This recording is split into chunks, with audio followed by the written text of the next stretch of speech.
So, last time we talked about goals and smart objectives. I insisted that the objective should be measurable. Now, I want to take the discussion further, and today we're going to take a closer look on metrics and KPIs, which stand for key performance indicators.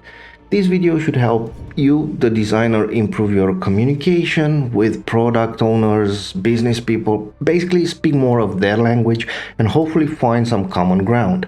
The video has two parts. First, a bit of theory on what metrics are, what is considered a KPI, how to choose a good KPI, and how to avoid vanity metrics. But if all of these sound familiar to you, jump to the second part where I give you the actual metrics, at least the most common ones, with the formulas and some examples.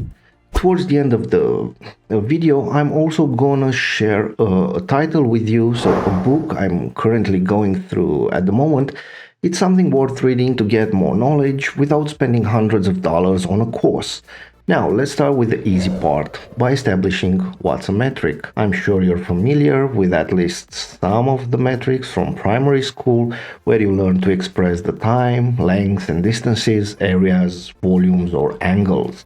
A metric is just a number followed by a unit of measurement. Metrics are everywhere: constructions, logistics, engineering, business and financial sector, marketing and sales. They help us understand a phenomenon, processes, or the environment so that we can take informed decisions. Now that we all understand what a metric is, let's see what is the difference between metrics and KPIs. Both are important, both help us measure, but KPIs are tied to a specific goal or key objective. So when you find yourself talking about goals and objectives, probably you're dealing with some sort of a KPI. Metrics, on the other hand, are broader and include various data, but not all of them need to align with a key objective. Typically, you have an abundance of metrics, but few KPI. All KPIs are metrics, but not all metrics become a KPI. To remember this, imagine the following. You're a pre-sales agent. You get a list of potential customers and a script you need to follow, so now you reach out to them. There are many things you can measure: number of phone calls you made, average time per call, total time spent in calls, number of people who answered on your first attempt, on the second attempt, number of emails you sent. Like I said, metrics are abundant. Your manager comes, and what do you think they'll ask? Usually they ask one or two questions, which is enough for them to understand the situation. The manager can simply request how many meetings you set for the next week, or how many meetings you established this month. Basically, that's the KPI for this case: number of confirmed meetings. So the manager is less concerned with all the metrics. They will focus only on what impacts the bottom line. Before we move to popular metrics, because that's where I want to get, let's see the characteristics of a good KPI and how to avoid some traps. Ideally, a KPI fulfills two functions. It helps in motivating and in decision making. For a KPI to work, it must be assigned to a specific person or a team who need to know about it, and they need to be able to influence it. It must be tracked and reviewed on a regular basis. It's not a set it and forget it thing. And number 4, please try to avoid using vanity metrics as your KPI. What's that, you might ask? Well, a vanity metric is something that can look impressive. It can be easily or somehow manipulated, but it's not so relevant to the end goal. Take Instagram or TikTok with an account that has a huge number of followers. Now, a large number will look impressive, but doesn't tell us how well is that account doing. Better would be to calculate the engagement rate, which is the sum of likes, comments, and shares over the total number of followers. Another example is a company. Someone might look and see that the headcount, so the total number of employees, is growing, and might think, oh, that's a good thing. But that doesn't mean that the business is necessarily doing better. Instead, they should look at some productivity metrics such as revenue generated per employee or the net income, the profit per employee. The third example, well, this is something I saw recently. Designers that like to brag with the number of screens they created over a period of time. Okay, it just tells me volume, a huge output, that you're very busy. I'm wondering why.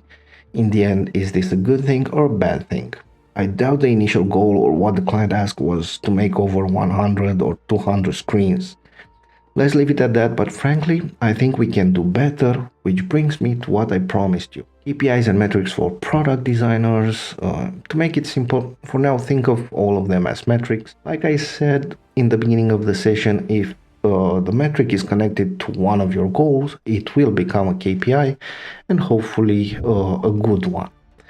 I have prepared around 10 slides, 15 metrics in total. Feel free to use them as a reference and let me know if there are some which you consider important, which I might have missed. Now, two of the most frequent, both collected through surveying the user satisfaction score, also known as customer satisfaction, and the Net Promoter Score, the NPS. The first one is targeted question referring to something specific, a feature of a product or service someone might have just interacted with. As an example, after you had a video call over Zoom or Microsoft Teams, they might ask how was the quality of the audio or how satisfied are you with today's call. The second one we use in marketing and branding to see the general perception of our audience in regards to our business and the likelihood of users recommending our product. Questions here would sound like, how likely are you to recommend us to your family or friends? In case of the user satisfaction score, the rating goes from 1 to 5, 5 being considered the best, and the final result is an average, so the sum of all the votes over the total number of votes. 3.8 points or higher is considered a good result. The only reason to be concerned or investigate further is if it drops below this number. The NPS scoring scale goes from 1 to 10, where those who voted 9 and 10 are considered promoters. They will advocate for your business. 7s and 8s are neutral or passive, and 6 and below are the detractors. The result can be displayed as a pie chart or bar charts. Just keep in mind, you only get a score. It doesn't tell you why people see things like that, what exactly was their experience. This next slide has two other indicators which basically are two faces of the same coin: retention rate and churn rate. You normally get this from your analytics and they reflect the loyalty of your user base. Over here, the first one gives you the percentage of users who continue to stay with your product over a period of time, while the second one, the percentage of users who left or unsubscribed over a period of time. The math is simple. For the retention rate, you need to know the number of users you have at the end of the period, subtract the new user that came in over that period and divide by the number of users you had in the beginning. Multiply it with 100 to get the rate. Here's an example. We want to know the retention rate over first quarter, so from 1st of January current year to 31st of March. We see that our current number of users is 1,100. We know that 200 came in over those last 3 months, and we also know that initially we had 1,000. We subtract the ones that came in from what we currently have and divide with the amount of users we had in the beginning. It makes sense to take out the fresh ones since we don't want to skew the result. We want to know those who stayed with us from what we initially had, and in this case is 900.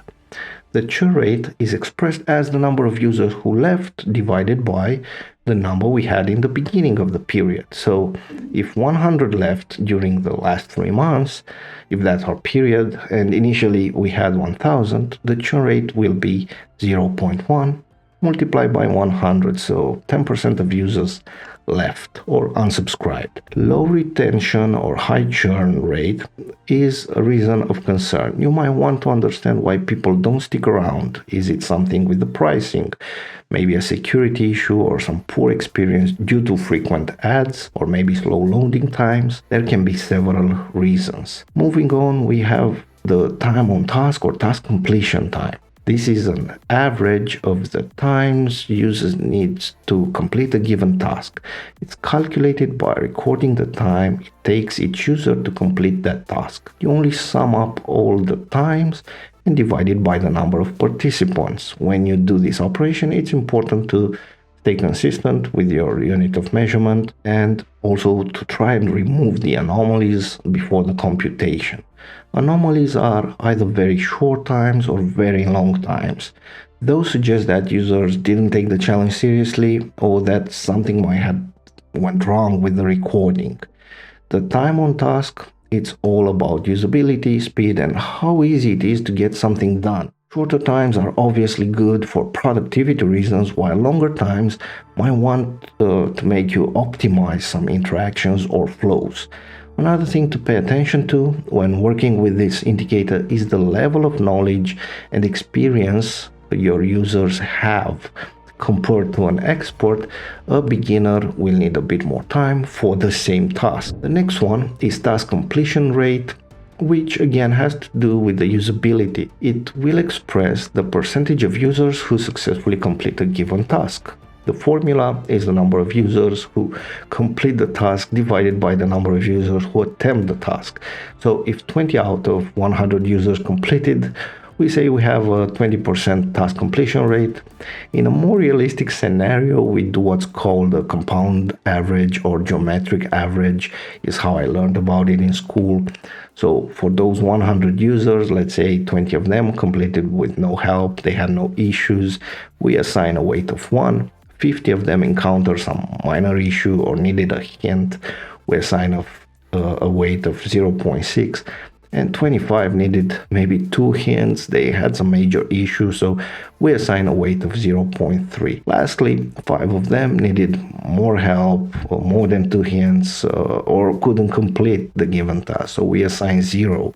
To calculate the compound average, you multiply each number of participants with its corresponding weight and add them up. The result you need to divide with the total number of participants and multiply by 100 to get the rate. A low task completion rate can be related to a high error rate. This one, it's the number of errors over the number of attempts multiplied by 100. An example in its basic form is here when for a given task there were recorded 7 errors from a total of 20 attempts. Most common way is to organize error data by task. Typically, we record the number of errors for each task per user. We assign 0 when there's no error and 1 if the error occurred. It's also important to consider from the beginning what's an error and what would be an acceptable error rate. Now, things get more complicated when you have tasks with multiple error opportunities. Since it would be too much to cover here, I want to stop and recommend you the book I promised. This one basically is called Measuring the User Experience, written by Bill Albert and Tom Tullis. It's an entire chapter over there dedicated to errors alone, so if you're interested, try to look it up online or at your local bookstore. Now, in relation to tasks, here's the last one, the task abandonment rate. It's a percentage of users that start the task but do not complete it. In e-commerce, you'll hear about cart abandonment rate. To calculate it, look at the number of completed purchases, so where the payment went through, over the number of carts created. You get a decimal number which you need to subtract from 1 and multiply by 100. If number of completed purchases would be equal to number of carts created, this fraction result would be 1 and the difference 0. That's an ideal scenario, where the each cart created is an actual payment or conversion. Speaking of conversions, let's look at click-through rate and conversion rate. While click-through means just the number of users who click on a link, on a call to action, or a banner from the total who saw it, conversion refers to the number of people who took the desired action, like signing up, subscribing to a newsletter, booking an appointment, or placing an order, divided by the total number of your audience. The formulas presented here are pretty self-explanatory. And closely related to those two is the adoption rate. A higher click-through rate may lean into a higher adoption rate. The adoption rate means the number of users who adopt a new feature, product, or version of your product in a specific period of time. So, if you already have a pool of users on your free version and you release the paid version of your product, you might be curious to know what percentage of your total user base opt in for the premium.